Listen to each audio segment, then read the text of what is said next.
आपल्याच कोणत्याही माणसांची गेम करायचे नाहीत. युद्ध करायचं स्वतःची करायचं ना. आपल्याच कोणत्याही माणसांची गेम करू नका. चुकून तुम्ही जिंकले तर तुमचं प्रचंड नुकसान होतं. और अभी ये प्रूव हो चुका है, only 20% contribution of IQ end 80% contribution of EQ. Emotionally तुम कितने इंटेलिजेंट हो, इसके ऊपर तुम्हारा लाइफ का 80% सक्सेस या 80% हैप्पीनेस जो है वो डिपेंड करेगा. फक्त IQ वर 20%च ॲक्रेडिशन आहे. जो सामूहिक पातळीवर केला जातो तो भ्रष्ट उपास, तो उपास नाही, कारण ते उपासाचा उत्सव असतो. आपले विकार आहेत, आपल्या वासना आहेत, आपले चॉईस आहेत, आपल्या सवयी आहे, आपलं जगणं आहे, आपलं सफर होणं आहे, आपलंच न सुधारणं आहे. जे आहे ते सगळं आपलंच आहे. तो काय बोलला ही पहिली ॲक्शन, तुला काय ऐकू आलं ही दुसरी ॲक्शन, येस ना. तुला काय कळलं त्यातलं ही तिसरी ॲक्शन, तुला काय वाटलं, व्हॉट डिड यू फील, चौथी ॲक्शन, आणि तो हे का बोलला हे तुला समजलं ही पाचवी ॲक्शन. या 5 ॲक्शन होऊ द्या आणि नंतर तो जे बोलला त्याच्यावर रिॲक्ट करा. हे जर होईल तर निम्मे भांडणं बंद होतील. Child is the father of man. कितने सालों से सुनते हैं मैं उस दिन लेसन सीखा, child is the grandfather of the man. 4.5 साल का बच्चा मेरे को लेसन देके गया कि डर जो लगता है उसको कंट्रोल आउट से कैसे डील करते. आर्य चाणक्याला राग आला, त्या धनानंदांनी अपमान केला त्याचा राग आला, त्याच्यापायी पुढचा इतिहास घडला ना. महात्मा गांधींना तिकीट नाही म्हणून प्लॅटफॉर्मवर फेकून दिलं याचा त्यांना राग आला म्हणून पुढचा इतिहास घडला ना. Why we are treating always राग, भीती, चिंता are negative emotions. Who bloody claim this. उपस्थित सर्वांना नमस्कार. आजच्या कार्यक्रमाचे अध्यक्ष माननीय देसाई सर,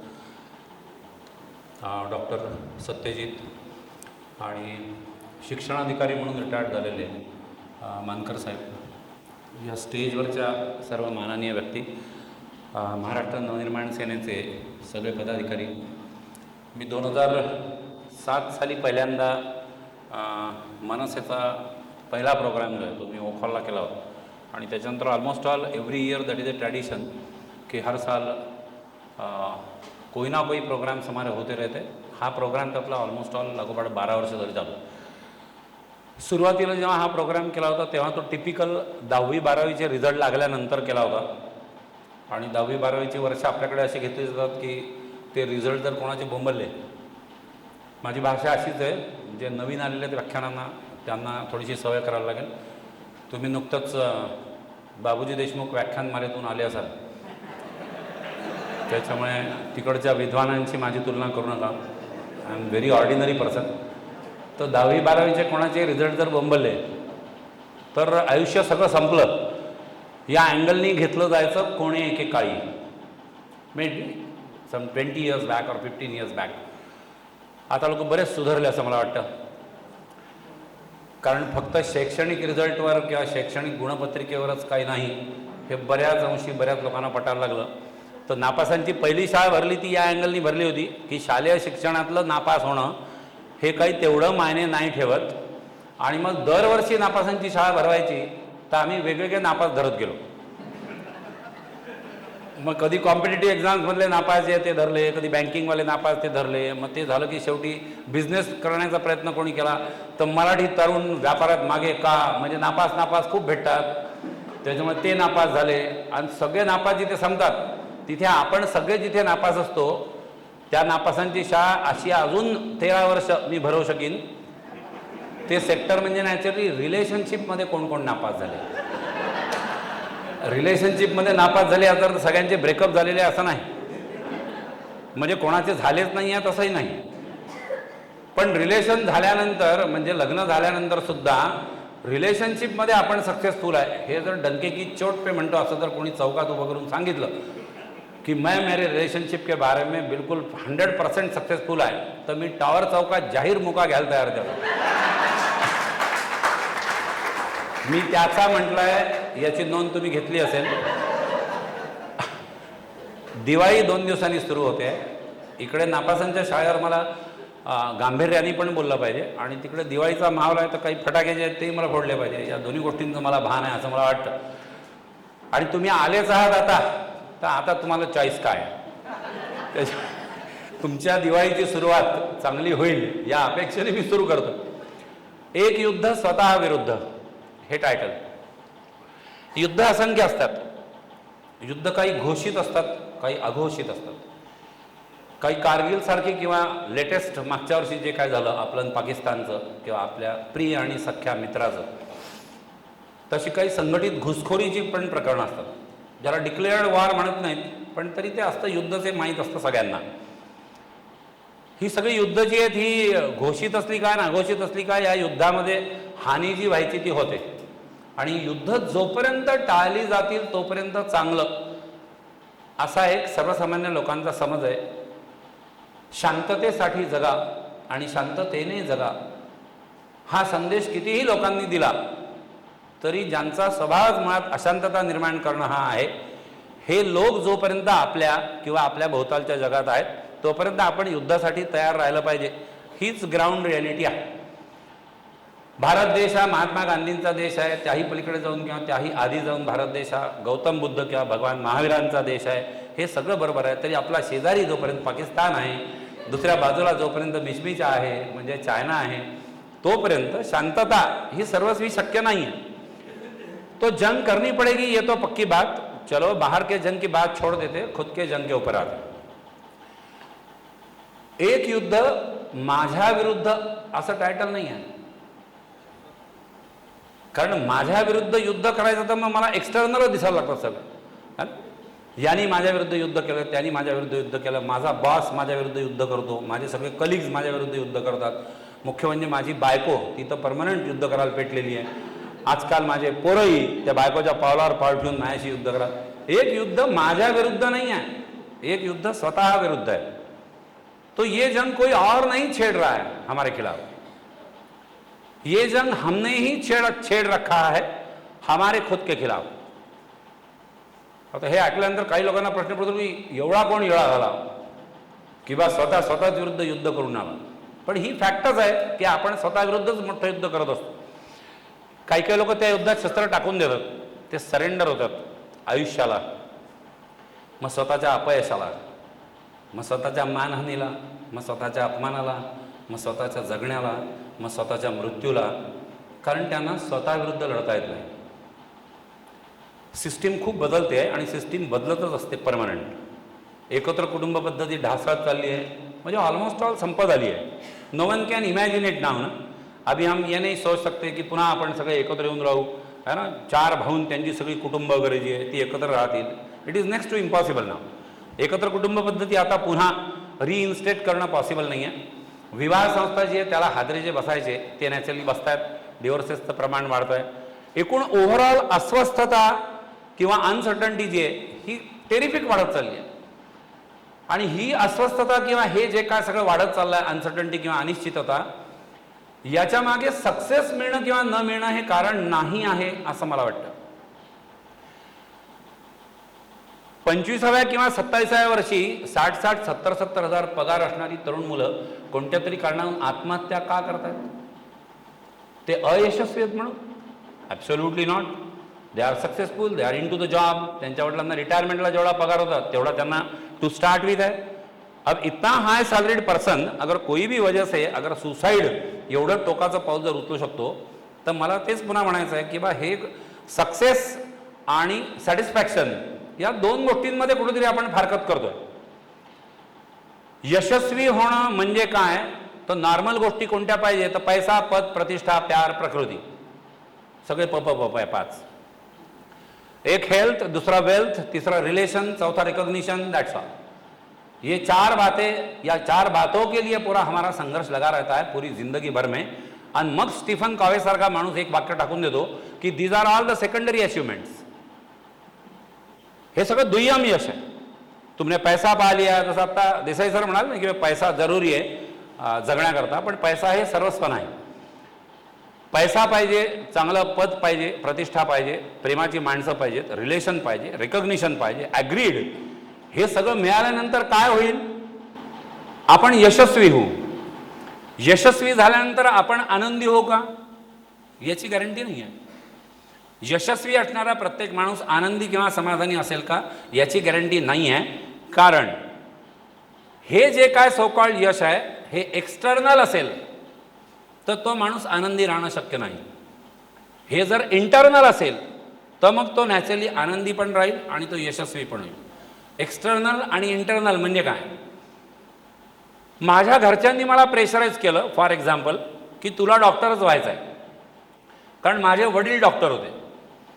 मग मी डॉक्टर झालो समजा, तर मी डॉक्टर झालो किंवा मला नुसती मेडिकलला ॲडमिशन मिळाली हे जरी मी कोणाला सांगितलं तरी लोकांचा माझ्याकडे पाहण्याचा दृष्टिकोन बदलेल की माय गॉड, नीट इतना टफ एक्झाम आहे ना, 550वर ॲडमिशन क्लोज होते, ऑफिशियल GMCला मिळाली का, म्हणजे ऑफिशियल गव्हर्नमेंट कोटा मिळाली का, डोनेशन भरलं का, नाही डायरेक्ट ॲडमिशन आहे, वाव क्या बात है, as if I am very extraordinary. मी GMCला लेक्चर द्यायला गेलो, गव्हर्नमेंट मेडिकल कॉलेजला नागपूरला लेक्चर द्यायला गेलो. तिथे मी लेक्चर दिलं जे काय शिवजयंतीला यावर्षी. तिथे लेक्चर संपल्यानंतर ती मुलं मला भेटली, तर त्यातला एक पोरगा मला म्हटला की सर तुम्ही फार चांगले बोलले, मला ॲक्च्युली असंच बोलायचं आहे. मी 11वीपासूनही ठरवत होतो की मला या फील्डमध्ये यायचं आहे आणि दुर्दैवाने मी सायन्स घेतलं होतं. चुकीने मी हुशार पण होतो, त्याच्यामुळे घरच्या प्रेशरमुळे मी अभ्यास पण केला. तर आता मला ॲडमिशन मिळाली, तुमच्यासमोर मी आता उभा आहे, म्हणजे मी GMCमधून MBBS करून आलो. ज्याला मेडिकलला ॲडमिशन मिळते तो पोरगा म्हणतो की मला दुसरंच काहीतरी करायचं होतं, मला फाईन आर्ट्सच्या सेक्टरला जायचं होतं, मला परफॉर्मिंग आर्ट्समध्ये जायचं होतं, मला ॲक्टिंग किंवा ओरेटरीमध्ये जायचं होतं. मी त्याच्यानंतर त्याला शांतपणे सांगितलं की तू जे सांगतोय ते बिलकुल बरोबर आहे, याचा अर्थ तू अयशस्वी आहे असं तू मानू नको, कारण ज्याच्याकडे बघून तुला हे वाटलं त्यांनी कोणी एकेकाळी MBBSला ॲडमिशन मिळवण्याचा प्रयत्न केला होता. तो ये क्रॉस कनेक्शन जो लगते हैं ना, लोग सोचते हैं कि ये सक्सेसफुल है, वो नहीं मानता कि वो सक्सेसफुल है. योगायोगाने स्टेजवर अजून एक डॉक्टर बसला आहे, त्याची परिस्थिती नक्की काय आहे हे मला माहित नाही, whether you wanted to become doctor or not. आणि मग तुम्ही जे जे काही झाले आहात, म्हणजे तुमचा जो काही प्रोफेशन, बिझनेस, क्वालिफिकेशन जे जे काही आहे ते तेच होतं का 10 वर्षापूर्वी, 15 वर्षापूर्वी? What you are thinking on your own? तुम्हाला हेच व्हायचं होतं का जे तुम्ही झाले आहात? आणि ते नसेल तर तुम्ही चांगल्या पोस्टवर, चांगल्या एस्टॅब्लिश्ड अवस्थेत असताना सुद्धा आणि दुनिया तुमच्याकडे यशस्वी म्हणून बोट दाखवत असताना सुद्धा आतून तुमचं रडगाणं तरी नाही ना यार, क्या बताना तेरे को, मेरे को इधर आने का ही नहीं था. हा संघर्ष होता ना स्वतःविरुद्ध. एक डॉक्टर असा दाखवत होता, हे डॉक्टरांवरचं शेवटचं एक्झाम्पल घेतोय मी. एक डॉक्टर असाच अकोल्यामध्ये होता, मी त्यांचा पेशंट होतो. मी पेशंट होतो म्हणजे मला एकच प्रॉब्लेम येतो की माझा घशाचा प्रॉब्लेम आहे काहीतरी, कारण कुठेतरी भाषण आहे, I want to set my voice quality to the right tune. त्यांनाही ते माहीत होतं की याचा हा आला म्हणजे याला हाच प्रॉब्लेम असतो. मग त्यांच्याकडे गेलो मी, तर ते का हो बोला नमस्कार, he was as good as friend, आणि ते कविता खूप चांगल्या लिहायचे. मग मी आत गेलो की ते हां ओके ते होऊन जाईल, ते उगीच तपासायचे वगैरे, हां सर ठीक आहे काही प्रॉब्लेम नाही, काय म्हणता, कुठे लेक्चर आहे, कोणता टॉपिक, वा वा वा असं. सर 2 मिनटं वेळ आहे ना. ड्रॉवर उघडलं की काढला कागद, है ना, कविता वाचून. ते मला इतकं एम्बॅरेसिंग व्हायचं, कारण मी बाहेरून यायचो ना ओपीडीतून, तर तिथे लोक बसलेले असायचे. ते विचार करतील की या माणसाला इतका कोणता जर्जर आजार झाला आहे की हा अर्धा तास झाला शाला आत आहे आणि तो डॉक्टर तपासूनच राहिला, तर प्रॉब्लेम काय आहे असं. मी डॉक्टरांना सांगून की सर बाहेर नाही हो, ते होतं सगळं. त्यांना थोडी ना माहिती आहे मी कविता वाचतोय. मग आता ते डॉक्टर झाले तरी त्यांचा कवितेतला आनंद ते शोधून घेत आहेत. येस और नो? यस. मेरे को मेडिकल जाना था, मैं नहीं गया, फिर भी मैं जो प्रोफेशन में हूँ वो प्रोफेशन में हैप्पी रहने के लिए, या हैप्पी बोलने से बेहतर सॅटिस्फाईड रहने के लिए जो करना है वो मैं कर रहा हूँ. हाही सगळ्यांचा आपापसात चाललेला संघर्ष असतो. पण हे दुसऱ्या कोणाच्या सांगण्याहून जर झालेलं असेल की कोणीतरी त्याला म्हटलं की तू डॉक्टर हो आणि म्हणून तो डॉक्टर झाला, तर तो आयुष्यभर त्या माणसावर ते खापर फोडत राहील. तुम्ही घरी कोणावर खापरं फोडताय का हे आठवून बघा आणि एक संघर्ष स्वतःचा थांबवा. आज घरी गेल्यानंतर तुमच्या आईवडिलांना, आता कोणी तुम्हाला फोर्स केला मला थोडी ना माहिती आहे, आणि क्वालिफिकेशन करता आईवडिलांनी फोर्स केला असेल, बाकी सगळ्या गोष्टींकरता तुमच्या काउंटर पार्टनीच तुम्हाला फोर्स केला असेल. काउंटर पार्ट कसा करता फोर्स करतील याची गॅरंटी नाही. मी आज शर्ट कोणता घालावा याच्या सुद्धा काउंटर पार्टचं प्रेशर असू शकतं याच्याकरता सुद्धा. आणि हे प्रेशर कोणीही असं आणत असेल है ना, तर ते गेल्यानंतर त्याला सांगून टाका की तू हे जे प्रेशर माझ्यावर आणलं 20 वर्षापूर्वी किंवा आज संध्याकाळी, राईट, याच्याकरता मी तुला माफ केलं, याच्याकरता संघर्ष करणं मला परवडत नाही. याच्यानंतर मला कुठे जायचं तर तूच सांग, मी कोणता शर्ट घालून कोणती काय पॅन्ट घालू, हा मी तुझ्या इच्छेबाहेर नाही. कारण इतक्या छोट्या गोष्टींकरता संघर्ष किंवा युद्ध करणं परवडतं का?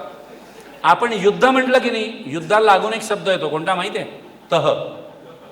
येतो की नाही? अगर जंग जीतना जानते हो या जंग जीतना चाहते हो तो तह करणं सीख लो.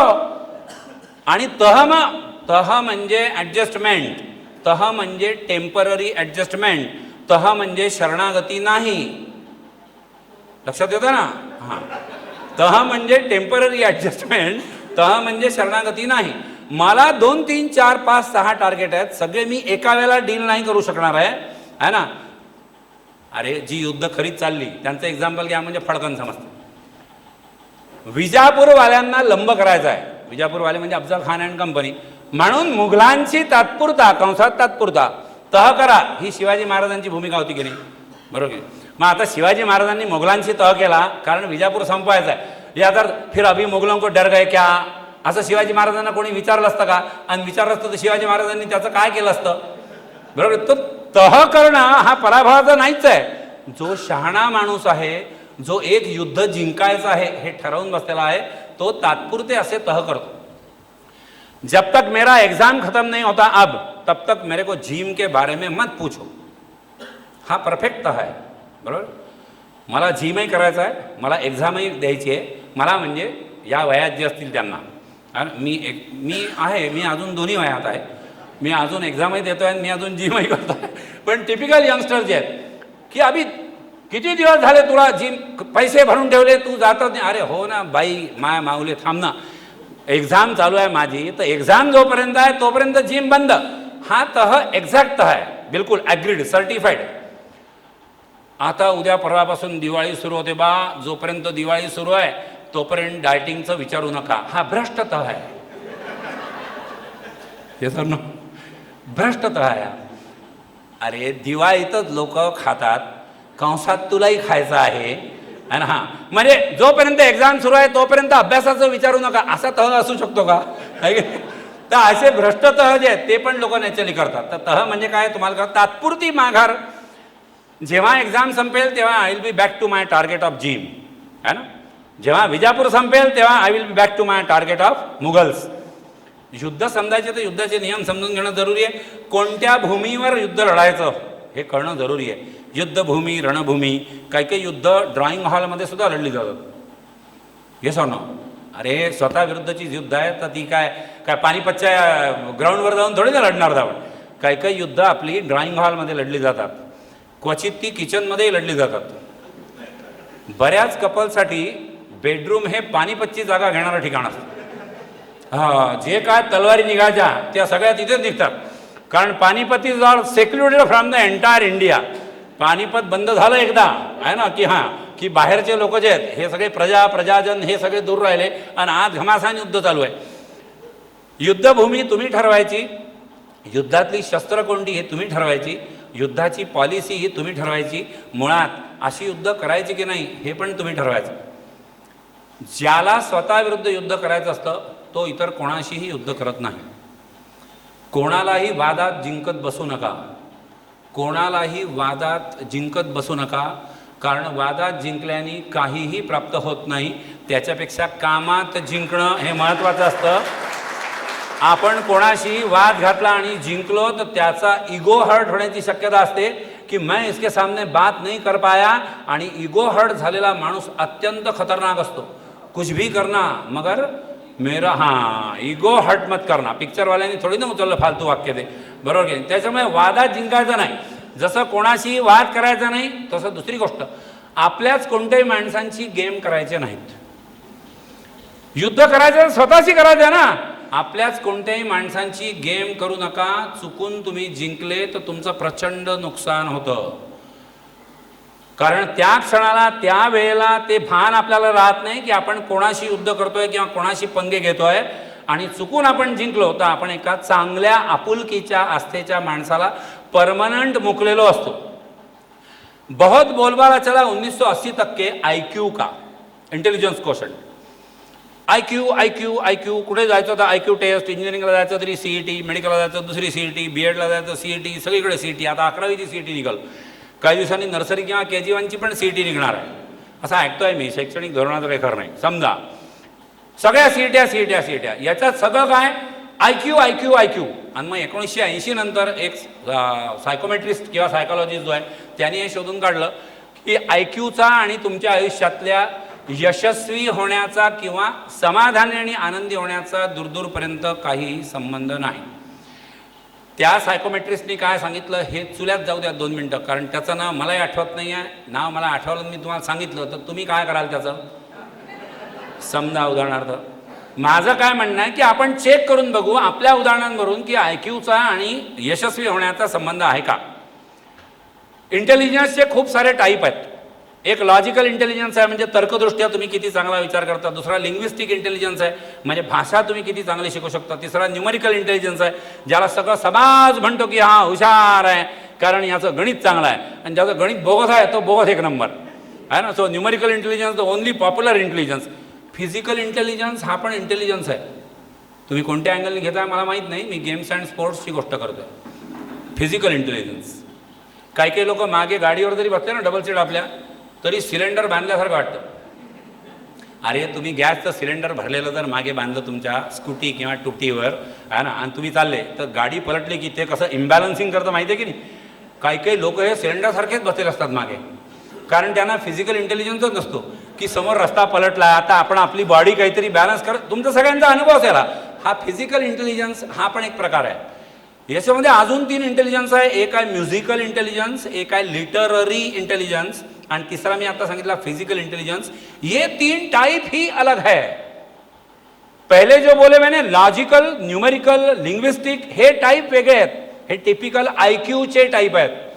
पुढचे जे 3 मी सांगितले ना याला म्हणतात डिवाइन इंटेलिजेंस. ये सुनो, किसी का वॉइस क्वालिटी अगर अच्छा है, कोई एक्टिंग अगर अच्छी करता है, कोई पेंटिंग का या ड्राइंग का अगर उसका हैंड अच्छा है किंवा फिजिकली इंटेलिजंट जर तो असेल तर हा डिव्हाइन इंटेलिजन्स आहे. आणि त्याच्यानंतर मग 3rd major category of intelligence जी इतके दिवस इग्नोर्ड होती अजूनही इग्नोर्ड आहे, आणि त्याच्याच ओरिएंटेशनमध्ये आपलं आजचा पूर्ण मेजर फोकस जो आहे तो आहे that is personal intelligence, interpersonal intelligence, social intelligence, emotional intelligence. High grade IQ वाला आदमी इमोशनली फूल हो सकता. मी तुम्हाला 2 शब्द सांगतोय. हुशारच्या विरुद्ध काय? बुद्धू. हुशारच्या विरुद्ध मूर्ख नाही. जो हुशार माणूस आहे तो मूर्ख असू शकतो. काय म्हणता?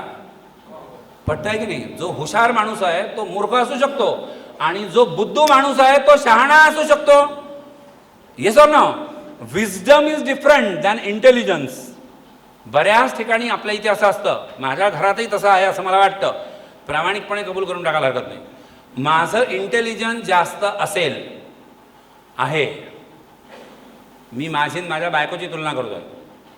माझं इंटेलिजन्स जास्त असेल, माझ्या बायकोचं विजडम जास्त असेल. माझं न्यूमरिकल आणि हे इंटेलिजन्स जास्त असेल, तिचं इंटरपर्सनल इंटेलिजन्स, सोशल इंटेलिजन्स जे आहे हे जास्त असेल. भावनिकदृष्ट्या ती माझ्यापेक्षा जास्त हुशार किंवा जास्त नियंत्रित असू शकते. मी भावनिकदृष्ट्या नियंत्रित नाही हे मला जे ओळखतात त्यांना माहीत आहे. मला राग अजिबात येत नाही. हां, हे जे हसले हे कधीतरी माझे स्टुडंट राहिलेले आहे, कारण त्यांनी माझा राग पाहिलेला आहे.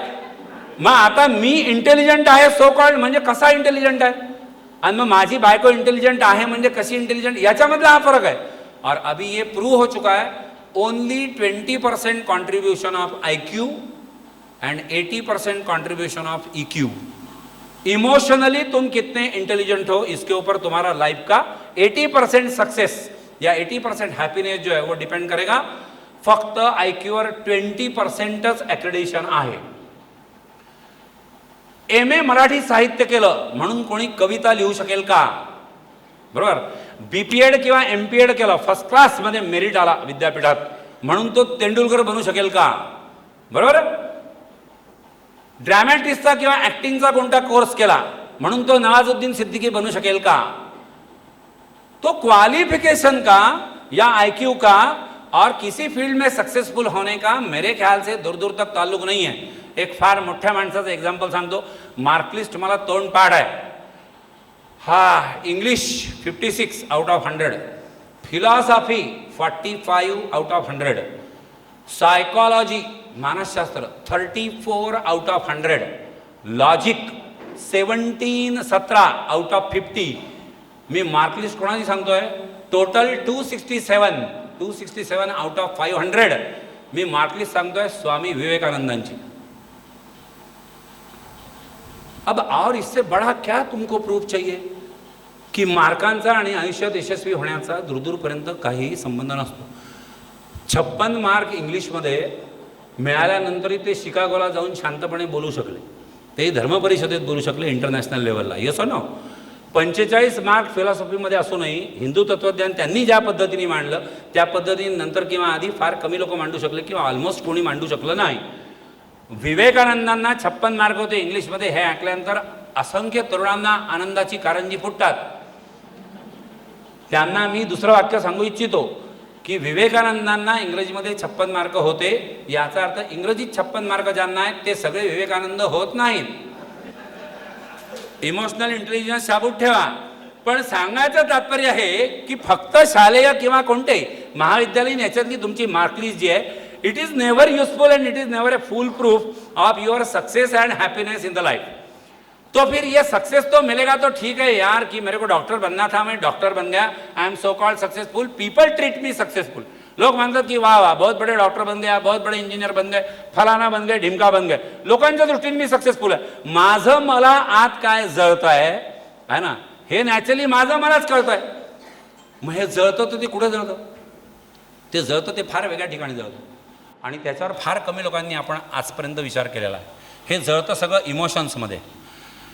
मी तुम्हाला एक सिंपल प्रश्न विचारतो, म्हणजे इमोशन्स किंवा कोणत्याही भावना या कोणत्याही गोष्टीच्या मुळाशी कशा असतात हे तुमच्या लक्षात येईल. एक सिंपल क्वेश्चन आहे. या एका वाक्यावर काय म्हणूया एक पाऊण तासाचं काय डिलिव्हरी किंवा नॅरेशन मी देऊ शकतो. वाक्य आहे, इच्छा के पीछे जुड़ी हुई इच्छा क्या है? इच्छा के पीछे जुड़ी हुई इच्छा क्या है? तुम्ही आता इथे आले तर ग्राउंडमधून येता तर तुम्हाला कोणतरी भेटलं है ना, हॅलो हाय कसं काय कुठं चालला, व्याख्यान आलं है ना. आता तुम्ही इथे का आलेले आहात? अरे कॉमन सेन्स आहे, हे सांगावं का लागते विचारावं का लागते, व्याख्यान आहे का आला, हे तुमचं उत्तर आहे. हां, याच्या मागे कारण काय आहे हे मला माहीत नाही. आणि तुम्ही थोडा विचार करा तर तुमच्या लक्षात येईल प्रत्येकाचं कारण वेगळं आहे. प्रत्येकाचं कारण. इच्छा के पीछे जुड़ी हुई इच्छा अलग ही आहे. हे लोक का आलेत ज्यांनी कार्यक्रमाचं आयोजन केलं आहे? त्यांचा दरवर्षीच्या कार्यक्रमांचा जो अजेंडा असतो त्याच्यातला एक कार्यक्रम दरवर्षीचा हा असतो. तो कार्यक्रम ॲज युज्युअल त्यांना नेहमीसारखा सक्सेसफुल करायचा आहे. That is there intention behind this. मला 11 वर्ष झाली, मला 12व्या वर्षी पुन्हा लागोपाठ इथे बोलता येईल. आणि तशी पण ही मनसे जे काय मला बोलवते ही माझ्या दृष्टीने एक सुंदर प्रयोगशाळा आहे. मी मागच्या वेळेला त्यांना म्हटलं की I can try any new topic over here comfortably. तो मेरा यहाँ आने का इंटेंशन, मी काहीतरी बोलीन मग लोक टाळ्या वाजवले, वा सर बाकी तुम तो बहुत अच्छा बोले. मी मनात म्हणेन मला माहिती आहे तू काय सांगू राहिला. तो इच्छा के पीछे जुड़ी हुई हर किसी की इच्छा अलग है. तुम्ही इथे का आलेला आहात मला नाही माहीत.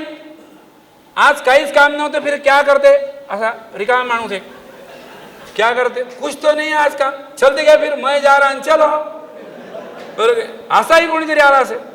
काही लोक मला नवीन चेहरे दिसत आहेत जे लेटेस्ट माझ्या स्टॉक मार्केटच्या बॅचचे स्टुडंट्स होते.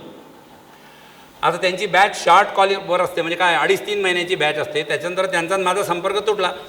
त्यांना वाटलं बरं झालं एकदा फडके मास्तर दिसते तेवढा. बॅच नंतर जर खाली भेटला जिनाळ कुठेतरी तर बारीक विचारून देऊ, सांगा 2 शेअर. म्हणजे असं असू शकतं. मला नाही, मला काय माहीत तुमची इच्छा के पीछे जुडी. काही 12वी-11वीच्या लेवलचे पोट्टे दिसत आहेत ते काय आहेत हे तर मी निश्चित सांगू शकतो. त्यांचे बाप त्यांना घेऊन आले आहेत. तुषार की तुला काय समजते, शहाणपणा करू नको, कधीतरी चांगल्या माणसाचा ऐकत जा. तो म्हणून तो माणूसच चांगला नाही, तो माणूसच मोठा नाही, मी भेटलेलो आहे त्याला, तुम्ही काय घेऊन चालले. पण तो बाप आहे त्याचा तो डिपेंडंट आहे पोट्टा त्याचा, तो काहीच नाही करू शकत. चला जबरदस्तीने आले, काहीच दिला नाही. बायका आल्या म्हणून नवरे आले अशी पण परिस्थिती असू शकते. इथे आमच्या वयाचे जे आहेत ते या कक्षेच्या बाहेर गेलेले आहेत, पण इथे एक कक्षा ही पण आहेत जे बॅचलर आणि अनमॅरिड आहेत, ते कोणीतरी आलं म्हणूनही आलेले आहेत. तो इच्छा के पीछे जुडी हुई इच्छा किती डेंजर आहे, आणि या इच्छा के पीछे जुडी हुई इच्छेच्या मागे कोणती तरी भावना आहे ना. आयोजकांनी जर कोणाला तरी फोन केला असेल की हे बा सर काय नाही नाही तुम्ही तर आलंच पाहिजे, तुमच्याशिवाय कार्यक्रमाला शोभा, ओके बरोबर की नाही. तो प्रेस्टीज या स्टेटस ही भावना माझी जागृत झाली, म्हणजे त्यांनी केली. हेच तर खरे आयोजक. गंमत थोडी ना दिवाळीच्या 2 दिवस आधी हॉल फुल करणं. बरोबर कोणाकोणा, आणि ते तसेही पॉलिटिशियन आहे. पॉलिटिशियन इतकं भावना चांगल्या पद्धतीने कोणीच वापरत नाही, बरोबर आहे लोकांच्या भावना. So they are doing it right way. चाब्या मारा बरोबर, प्रत्येकाची चाबी वेगळी. हर ताले की चाबी अलग, हर किसी की भावना अलग है ना. प्रत्येकाला काहीतरी बरोबर भावना उद्दीपित, या भावनाच आहेत ज्याच्यामुळे हे सगळं चाललं आहे. माना की नका मानू, ज्या क्षणाला हे मानायला लागाल त्या क्षणाला लाईफमध्ये रॅडिकल चेंज होईल. आपण स्पर ऑफ द मुमेंट, एका विशिष्ट क्षणाला जे काही वागत असतो, जे काही बोलत असतो, जे काही ॲक्शन करत असतो त्याचा शोध घेतला तर इच्छा के पीछे जुड़ी हुई इच्छा किंवा ॲक्शन के पीछे जुड़ी हुई इच्छा और इच्छा के पीछे जुड़ी हुई भावना ही आपल्याला परफेक्ट लक्षात येते. आणि युद्ध तिथे आहे, युद्ध तिथे आहे. काम क्रोध लोभ मोह मद मत्सर षड्रिपू वगैरे. मी असं बोलायला लागलो तर अशी लंबी दाढी पाहिजे मला. इतक्या छोट्या दाढीवर अशा टॉपिकवर नाही बोलताय. आणि पूर्ण पांढरी पाहिजे, अशी डाय बी केलेलं नसं. अशी दुनिया एक माया जाल है, और जाऊ दे ना रे बा, आमचा काही संबंध अशी दुनिया काय माया जाल है. तो ऐसी लंबी दाढ़ी लगा के जिस दिन बोलूंगा उस दिन काम क्रोध लोभ मोह मद मत्सर यांच्यावर बोलीत. आज यांच्यावर नाही बोलत आहे, 1 मिनिट बोलतोय. मोहापासून गोष्ट सुरू होते. कोणत्या तरी गोष्टीचा मोह पडला, कोणत्या गोष्टीचा मोह पडेल हे वयावर, स्टेजवर, एजवर, क्वालिफिकेशनवर, आपापल्या सेटअपवर अवलंबून आहे. तो मोह पडला, लोभ वाटायला लागला, ती गोष्ट हासिल करण्याकरता मी प्रयत्न करायला लागतो, कारण ती भावना जी आहे ती मला उद्दीपित करते. इथून पुढे 3च गोष्टी होणार आहेत. जे मिळवण्याचा प्रयत्न तू करतो आहे ती गोष्ट तुला मिळणार नाही, पहिली गोष्ट. 2, ती गोष्ट तुला मिळेल, दुसरी गोष्ट, दुसरा आउटकम. आणि तिसरी गोष्ट, ती तुला नाही मिळणार तर दुसऱ्याला मिळेल. कोणत्याही गोष्टीच्या बाबतीत हे 3च आउटकम आहे. आठवून पहा. थांबतो मी अर्धा मिनिट. 1 तुला मिळेल, 2 तुला नाही मिळणार, आणि 3 तुला न मिळता दुसऱ्याला मिळेल. उदाहरणार्थ परीक्षेत टॉपर कोण येईल? समजा विद्यापीठात टॉपर, एकच टॉपर येणार रे बा. एक तर तू येशील, नाही तर तू नाही येणार, आणि तू नाही येणार तर दुसरा कोणतरी येईलच. नोकरी जेवढ्या काय पोस्ट काढल्या, रेल्वेने काढो नाही तर बँकेने काढो, कोणती जागा निघली ती तुला मिळणार, पहिली गोष्ट. तुला मिळणार नाही, दुसरी गोष्ट. आणि तुला न मिळता दुसऱ्या कोणाला तरी मिळेल, आणि कंसात ती अशा माणसाला मिळेल ज्याला तू ओळखतो. मग कंसातल्या कंसात जो तुझा दुश्मन आहे. वा वा वा वा आहे ना, चालले मजा, मस्त मजा झाली एकदम. हे दिवाळीचे झाडं लागू राहिले आता आहे ना, फुर्र फटाक. या मोहातून किंवा लोभातून ज्या गोष्टींच्या मागे आपण लागलो, ती नोकरी असेल, ते परीक्षेतले मार्क असतील, तो जॉब असेल, ती एखादी सुंदर वस्तू पण असू शकते, आहे की नाही. किंवा मला ही घ्यायची आहे, सुंदर वस्तूविषयी म्हणालो मी, सुंदर व्यक्तीविषयी नाही म्हणालो. हां, किंवा याच्यात गेले, दुकानात गेले, विशिष्ट मेकचं वाज बघितलं काहीतरी, घड्याळ, आणि दुसऱ्या दिवशी गेलो, तो म्हणला साहेब कल तो आहे, ते कल क्यों नाही लेके गए, अभी दुसरा कोई तो भी लेके गया है, त्याच्या आयला झाली तकलीफ. मग त्याच्यापेक्षा दुःखावर डागण्या, तिसऱ्या दिवशी आपला कोणीतरी दोस्त आपल्याला ते दाखवतो, कलीच लिया म्हणते, आहे की नाही. हां, मग आपल्या भावना कोणत्या? जर ती गोष्ट आपल्याला मिळणार नाही तर आपल्याला राग येईल, बरोबर, म्हणजे क्रोध. जर ती वस्तू आपल्याला न मिळता दुसऱ्याला मिळाली तर मत्सर, एन्व्ही, हेट्रेड, तिरस्कार, बरोबर. आणि जर ती आपल्याला मिळाली तर शुद्ध भाषेत बोलतो माज. तुमको मालूम मेरा कैसा है ना, हाँ अपने को मिल गया, वो चाहे जॉब मिल गया, मिल गई, जे का नौकरी, हाँ हाँ राइट राइट. मग हे वो ना मिले तो एक पुन्हा भावना आली है ना, राग आला. ती मिळाली तर माज आला, आणि आपल्याला न मिळता दुसऱ्याला मिळाली तर मत्सर आला. हे झाले काम क्रोध लोभ मोह मद मत्सर. यातल्या कामावर मी बोललो नाही आहे सध्या, ते नंतर बोलतो. हे 6 रंग आहे असं पकडलं. रंग जुन्या काही होते रंग, भिंती लावायचे रंग, आजकाल रेडीमिक्स यायला लागले. जुन्या काही कोणताही रंग लावायचा तर त्याच्यात टर्पेंटाईन टाकावं लागायचं, बरोबर आठवत आहे ना. हे आजकाल धरलं की रोलर हान तिकडे कुकडे आहे ना. जुन्या काय असं होते, रंग काढा, त्यात टर्पेंटाईन टाका, ते मिक्स करा, मग लावा. ज्या टर्पेंटाईनमुळे हे 6 रंग आपल्याला चिपकतात ते टर्पेंटाईन म्हणजे इगो. ईगो.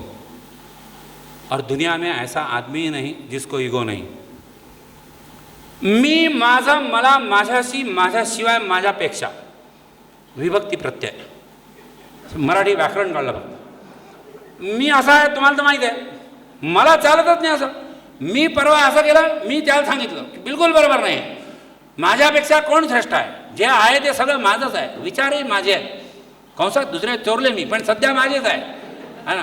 माझ्यापेक्षा कोणी श्रेष्ठ नाही. माझ्यातच जे काही आहे ते सगळं मी, मला, माझा, सगळं माझं माझं माझं. हे माणसं खतरनाक असतात, इगोवाले खतरनाक. हे कुठेही गेले इतकं मी लावून देतात की खतरनाक. मला आवडतच नाही अशा तुझ्या गोष्टी. मी पोट्याने सांगून ठेवलं, बिलकुल शहाणपणा करत नाही. मी कानफडीत वाजवीन. मी तुमच्या वेळा होतो, मी 5 वाजता उठायचो सकाळी.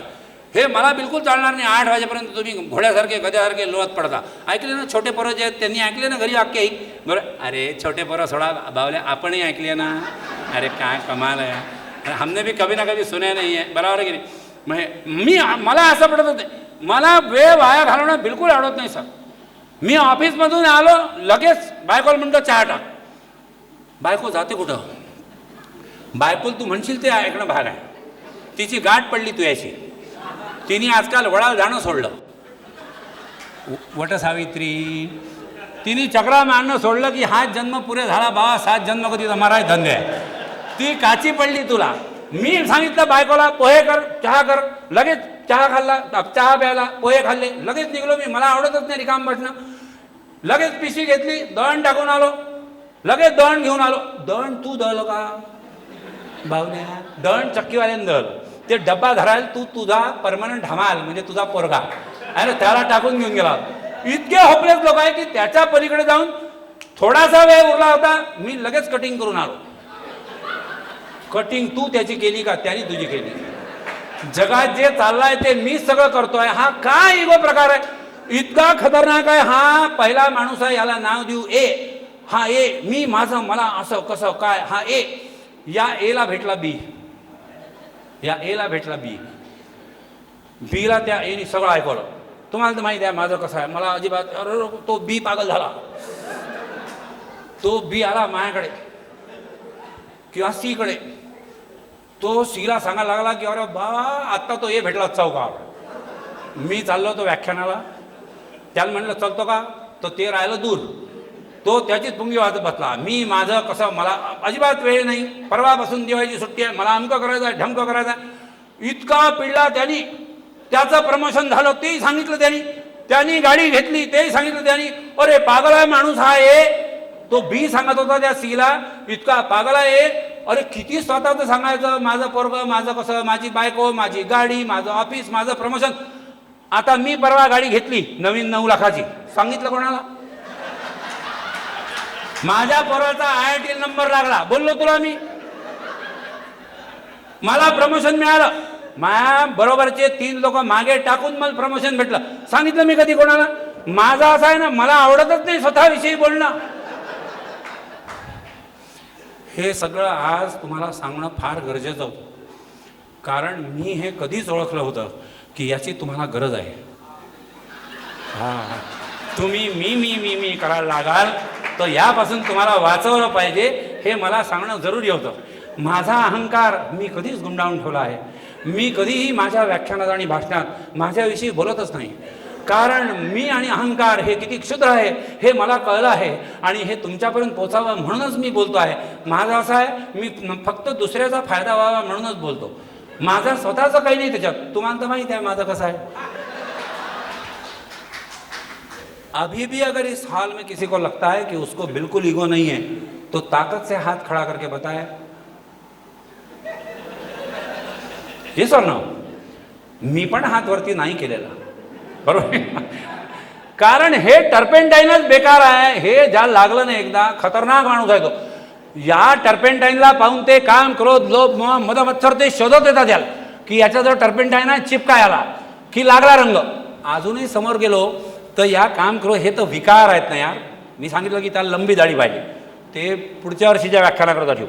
समोर जाऊन कर्मेंद्रिय असतात माहीत आहे तुम्हाला. 5 कर्मेंद्रिय आपले. कोणती? हात 1.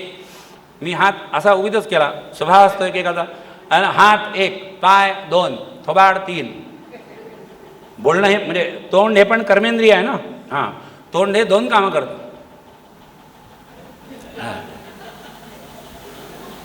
हे म्हणजे खाणे, हे म्हणजे चावणे नाही, बोलणे. हां, ओके.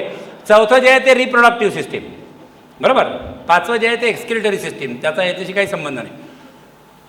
कर्मेंद्रिय काय काय करतात? हात काय करतो? हात काही करू शकतो. पाय काय करतो? पाय काही करू शकतो, बरोबर आहे की नाही? मग या कर्मेंद्रियावर आपलं नियंत्रण आहे का? आपण आपले हात कुठे आणि कसे आणि कधी वापरू, कशा करता, काही आहे गॅरंटी? आपण आपले पाय कधी कुठे कशा करता वापरू, आहे काही गॅरंटी? कंसात काही काही लोकांचं तर असं असते की त्यांना काही करावं नाही लागत, संध्याकाळ झाली की त्यांचे पाय आपाप त्यांना एका दुकानात घेऊन जातात, बरोबर आहे? त्यांना कळतच नाही ते. मेंदू जाणीवा नेणीवा नथिंग डुईंग. संध्याकाळ सूर्य मावायला हा उगवला, बरोबर आहे, आपाप दुकानाकडे, बरोबर आहे. इतके पाय तरबेद आहे. काय कर्मेंद्रियांचं शिक्षण झालंय. वा वा वा. आपण कोणाच्या पाया पडूही शकतो, कोणाचे पाय धरूही शकतो, कोणाचे पाय ओढूही शकतो, कोणाच्या पायात पाय अडकून त्याला पाडूही शकतो. हे सगळे पायांचेच उपयोग चाललेत. आपण कोणाला लाथाही घालू शकतो, आपण पळूही शकतो. आपण पळायचं तर ऑलिम्पिक्समध्येही पळू शकतो, आपण देशाचा गौरवही वाढू शकतो. आपण फारच पेद्र उस्ताद असू तर आपण लढाईमध्ये जाऊन तिथूनही पळून येऊ शकू. कर्मेंद्रियात चालली आहे ना, म्हणजे पायात चाललाय ना हात. आपण हात तोडू शकतो कोणाचा, म्हणजे आपण नाही, म्हणजे मी नाही तोडू शकत, पण तोडणार लोक आहे, बरोबर आहे. समजा आपण हात तोडूही शकतो, आपण हात जोडूही शकतो, आपण हात मिळवू पण शकतो. शाबासकी करता आपण हात वापरतो. आणि घाबरू नका, सगळे ॲडल्ट आहेत, मिठी मारायलाही हातच उपयोगी पडतात की नाही रे. मग हाताचे हे सगळे उपयोग असताना आपण नक्की हात कुठे नेतोय? उगीच हात हलवू नका. तुम्ही व्याख्यान ऐकताय ना, माझं काही तुमच्या हातांवर लक्ष नाही. हां, रात्रीची वेळ असते, तुम्ही ठरवलेलं असतं की सकाळी उठून जिमला जायचं आहे. सकाळी उठून कुठे जायचं आहे, प्रत्येकाचा चॉईस वेगळा. काय म्हणतील मला जिमला जायचं आहे, काय म्हणतील मी तर जिम करायचं पिके जातो फिरायला, तिकडे चांगलं वातावरण आहे, जरा वातावरण म्हणतो आहे. मोर नाचतात तिकडे बावल्यावर, ना चांगलं निसर्ग सौंदर्य असतं तिकडे. हां, मग पिके फिरायला, okay fine, whatever is your programme. तुमच्या प्रोग्रामची मला काय घेणं पत्र. सकाळी उठायचं ठरलं की नाही, रात्री लाईट विझवलेली आहे, सकाळी उठायचं आहे, ठरलं आता झोपायचं आहे. बुद्धी म्हणते नको नेऊ तिकडे हात, मन म्हणतं की नाही नाही एकदा पाऊस, मग हात तिकडे जातो. बुद्धी सांगत असते की नको, यावेळेला नको, दूर राहा त्याच्यापासून. शेवटी आपण घेतोच हातात, लावतो. अंधार असतो, दिसत नसतं, तरी सराईत झालेली बोटं जी आहे ही बरोबर योग्य त्या ठिकाणी पडतात. जेवढा आवश्यक आहे तेवढा उजेड येतो आणि पुढचे 3 तास आपण व्हर्च्युअल वर्ल्डमध्ये होतो. येस और नो? हा आमचा वेळ बर्बाद करतोय, ही आमची ऊर्जा बर्बाद करते, हा आमचा विचार भ्रष्ट करतोय आणि हा आमची जिंदगी नष्ट करतोय. तरीही हे भान आम्हाला येत नाही की या क्षणाला नाही. मी मोबाईलविषयी बोलत होतो बाय द वे. हां, हे भान आम्हाला येत नाही. हे भावनांवरचं नियंत्रण कोणामुळे तुम्ही टिकवू नाही शकत आहे. Your wife is responsible, your parents, government, कोण? ॲडमिनिस्ट्रेटिव्ह सिस्टीम्स, डोनाल्ड ट्रम्प, सध्या तर जगात जे चाललं आहे, दिनूदादा रिस्पॉन्सिबल. बोगस माणूस आहे एक नंबर. मी जाहीरपणे बोलतो आहे, भारताच्या बाहेरच्या लोकांना जाहीरपणे शिव्या घालायला मी बिलकुल घाबरत नाही, तेवढा निर्भय झालो आहे आजकाल. ट्रम्प नालायक आहे असं जाहीरपणे सांगतो आहे मी. याच्या विरुद्ध मला कोणी ट्रोल करणार नाही, कारण ट्रम्प नालायक आहे याची लोकांना घेणं देणं नाही आहे, बरोबर? इथल्या कोणाचं नाव घेऊ द्या, जय जय रामकृष्ण हरी. कारण प्रत्येकाची इझम स्पिरिट, भावना, इच्छा के पीछे जुड़ी हुई इच्छा, ये सर नो. मी ट्रम्पला शिया घालल्यानंतर लोकांना आंदोलन की यस यस बिल्कुल बराबर सर, आप सही बोले, ट्रम्प साला नालायक है. अपार्ट फ्रॉम दैट रिस्पॉन्सिबल कौन है कि तुमने ही तुम्हारा हाथ जो मोबाइल की तरफ गया उसको रोका नहीं? कौन जिम्मेदार? एक मेंदू आहे आणि एक दिल, या तुमचं मन. एक दिमाग है, एक दिल है. कुछ बातें लॉजिकल होती है, ये सुनो, कुछ बातें लॉजिकल होती है, कुछ बातें दिल लॉजिकल भी होती है, ये सुनो, और होनी चाहिए. बशर्ते एक बात की कोई भी चीज इलॉजिकल ना हो. कधीतरी मनाचं ऐकावं लागतं, कधीतरी बुद्धीचं ऐकावं लागतं, कारण बुद्धी हा विचारांचा कारखाना आहे आणि तुमचं दिल हा भावनांचा बगीचा आहे. ये सुनो, एक हेड है तुम्हारे पास, दूसरा हार्ट, और दोनों अगर दिए तो उसका बैलेंस करो ना यार, उसका बैलेंस करो ना. दो क्रियाएं हैं, एक थिंकिंग, दूसरा एक्टिंग. एक विचार करणं आणि एक कृती करणं, आणि याला दोन ऑप्शन आहेत, एक हेड आणि दुसरा हार्ट. याच्याहून 4 कॅटेगरी तयार होतील. Thinking by head, acting by head, सब दिमाग वाला काम है. Thinking by head, acting by head. हार्टचा संबंध नाही. ड्राय सक्सेसफुल लोक आहेत, ते यशस्वी आहेत, कारण ते हेडचाच वापर करतात, बुद्धी फक्त. ते विचारही बुद्धीने करतात, वागणूक किंवा ऍक्शनही बुद्धीने करतात. Thinking by head, acting by head. हार्टचा संबंध नाही. मन भावना चुल्यात घाला, फक्त हेड हेड हेड, म्हणजे brain brain brain. These are successful dry people. यांची बायको तर यांना लाडात येऊन म्हणाली की अहो आज एकदा पुन्हा, तो म्हणतो येडी झाली काय, परवा तर झाला. असं जर एक दिवसाआड तर आपण हॉटेलमध्ये जाऊन जेवायला लागलो तर आपल्या इकॉनॉमीचं काय होईल. मी हॉटेलमध्ये जाण्याविषयी बोलत होतो. हां, की मग आपल्या इकॉनॉमीचं काय होईल. रोमॅन्टिसिझम गायब आहे यांच्या आयुष्यात. 10 फार अँड नो फर्दर, हे असं ठरलं. हे 6च्या ठोक्याला उठतात लोक, रात्री 9:30च्या ठोक्याला झोपतात, आणि 9:30ला सिरियल संपलं तर शेवटची ॲडव्हर्टाईज बघत नाहीत. उठतात, खपकन गुड नाईट लावतात, नाही तर मच्छरदाणीच्या दोऱ्या बांधतात. 9:35ला हे लोक झोपलेले असतात. 12:35 हे याच्याकरता उठतात. 12:40 पाणी पिऊन झोपतात. सकाळी 5:55 उठतात. हे पिडतात लोक दुनियेला आणि त्यांच्या कुटुंबियांना, कारण हे सक्सेसफुल आहे. इतका मेटिक्युलस आणि इतका पंक्च्युअल आहे, तो सक्सेसफुल होणारच आहे. पण जिंदगी नाही आहे. जिंदगी जीना भूल गया, ड्राय. याच्या एक्झॅक्टली अपोजिट दुसरा Pappu. Thinking by heart, acting by heart. पगली मैं तो तेरे प्यार के सहारे जी लूंगा. फटीचर औलाद नंबर 1. मैं तो तेरे प्यार के सहारे जी लूंगा. ती म्हणते पगले मैं किसके सहारे जीऊ. ही दुसरी category. Thinking by heart, acting by heart. आता तीसरी category, thinking by head, acting by heart. Thinking by head अगर है तो सक्सेसफुल तो होंगे, और सक्सेसफुल होने के बाद शुक्र है की यांच्या डोक्यात तो माज गेला नाही, है ना. तो कोवळेपणा कुठेतरी अजून शिल्लक आहे, तर लोकांविषयीची सहानुभूती शिल्लक आहे. So they will help people out of their availability. मैंने कुछ नाम कमाया, मैंने कुछ पैसा कमाया, मेरे पास कुछ चीज़ें हैं, तो मैं किसी को, किसी जरूरतमंद को देते रहूंगा की चलो ठीक आहे, सगळं मीच गोळा करून बसलं पाहिजे असं नाही, हे मला यांनाही दिलं पाहिजे. हे परोपकारी लोक आहेत. सक्सेसफुलही आहे, परोपकारी आहे. चौथी कैटेगरी फार डेंजरस है, और शायद इनमें से कोई अपने यहाँ अभी इस वक्त कोई मौजूद है. हाँ, thinking by heart and acting by head. ते काम करताना बुद्धिपूर्वक करतात, पण कोणतं काम करायचं हे मुळात त्यांच्या हृदयाने ठरवून दिलेलं असतं. ये प्रकाश आमटे है बॉस, ये अभय बंग या राणी बंग है बॉस. ये सर नो, कौन बताया उनको की ये करो यार. बाहेरच्या विद्यापीठांमधून गोल्ड मेडल मेडिकलचं घेऊन आल्यानंतर त्या धानोरा किंवा हेमलकसा किंवा तिथे जाऊन आपल्याला काम करायचं आहे, हा भावनेचा प्रतिसाद होता ना, ही आतून आलेली हाक किंवा आवाज होता ना, ही कोणती गव्हर्नमेंटचा जॉब किंवा कोणतं टेंडर किंवा कोणतं असं काही होतं. No no no no no no. उनका ड्रायव्हिंग इम्पल्स हार्ड है की यार हे आदिवासी लोक हेमलकसा किंवा त्या एरियात राहणारे हे कशा पद्धतीने जगतायत यार. And if at all fortunately I am doctor, so I can help them out to get sorted their problems, so let me go over there. Yes और नो. ये लोक उधर के. आता आपण आपल्या नक्की कोणत्या कॅटेगरीत येतो. आपण कधी या कॅटेगरीत येऊ, कधी या कॅटेगरीत येऊ, कधी या कॅटेगरीत येऊ. या कॅटेगरीत जाण्याकरता आपला तडफडाट व्हायला पाहिजे चौथ्या कॅटेगरीत जायला. कदाचित तिथपर्यंत आपण जाऊ शकू नाही शकू हे तर येणाऱ्या दिवसांमध्ये ठरेल, बरोबर आहे की. पण मग हा हेड अँड हार्ट यांचा जो संघर्ष आहे किंवा यांचं कॉम्बिनेशन जे आहे हे आपल्याला सेट करता यायला पाहिजे. हे सेट करता आलं तर काय काम करायचं, म्हणजे कर्मेंद्रियांकडून काय करून घ्यायचं हे आपल्याला बरोबर समजेल.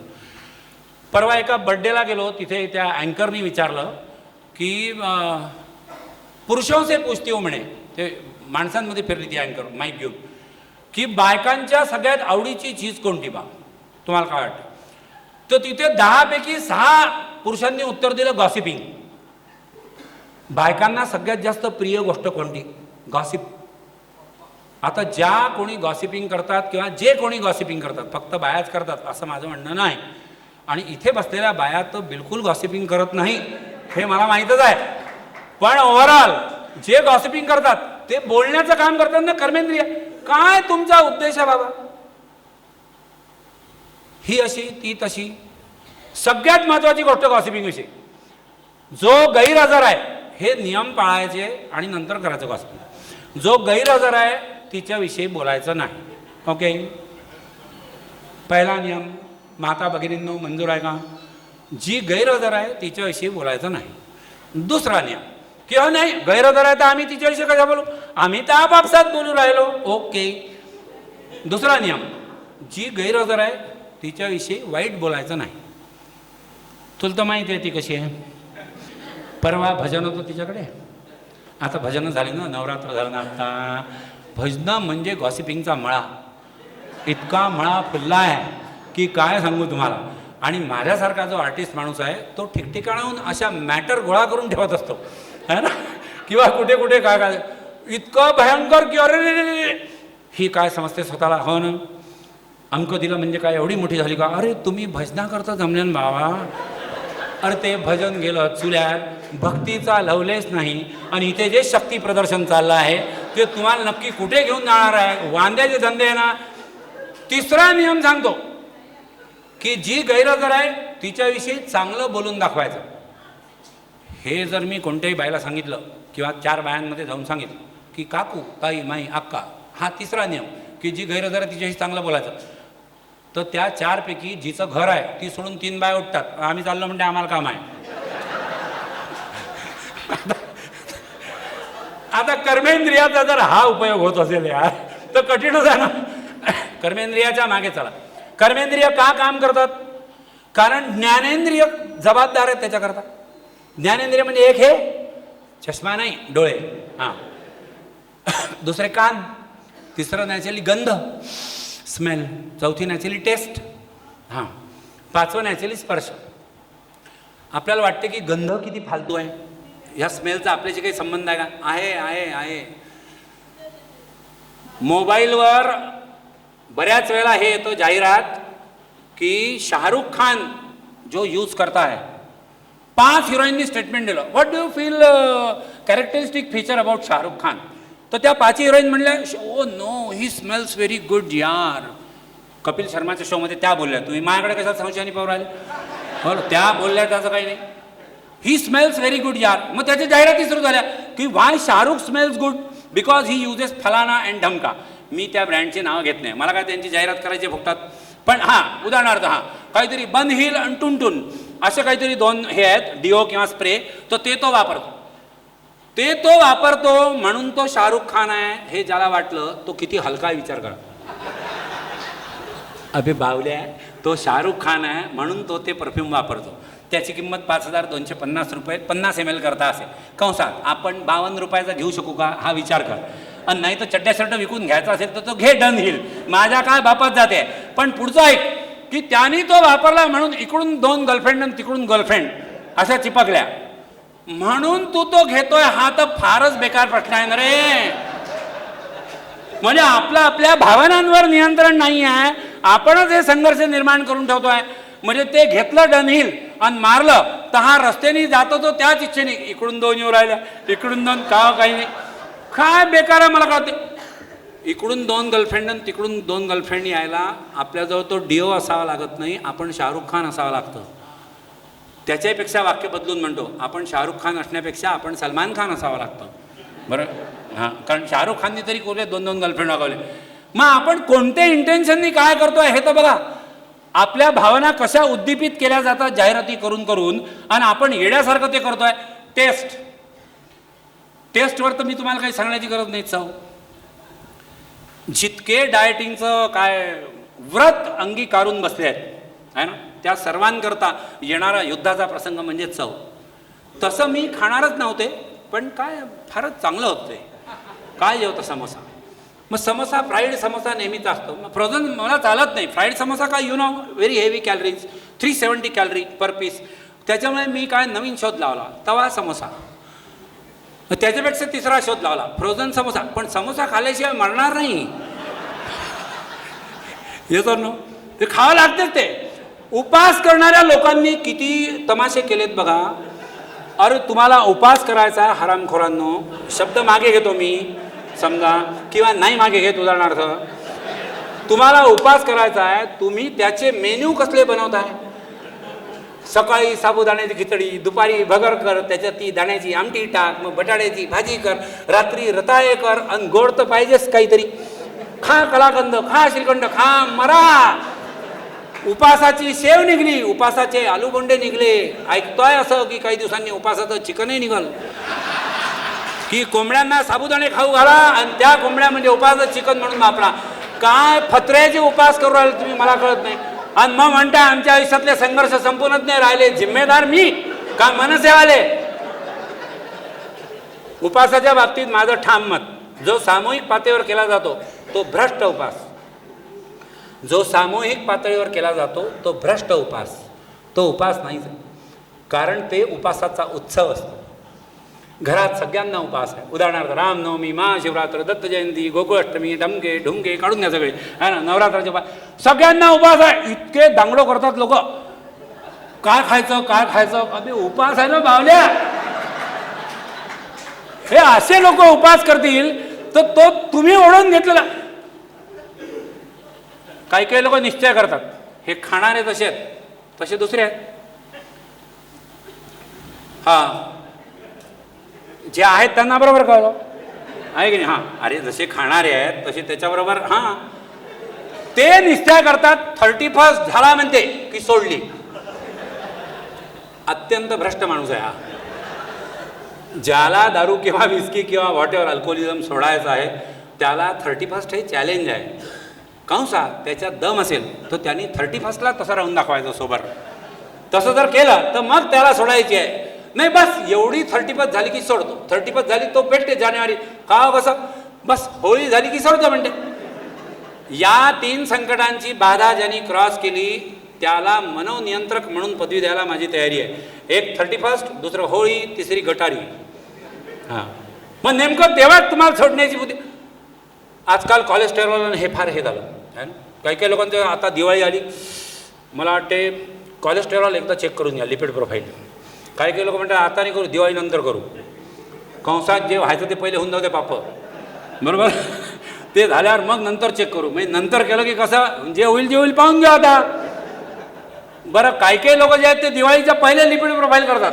मग तो पाहून सुधर तरी, की त्याच्यात जर आकडे वाढवून आले तर दिवाळीला काही खाणार नाही.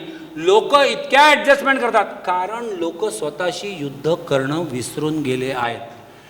यांना कुठे संत सज्जनांच्या मेळाव्यात जरी नेलं आणि सत्संगात जरी बसवलं तरी हे तिथे स्वतःचे बायपास शोधून घेणार आहेत.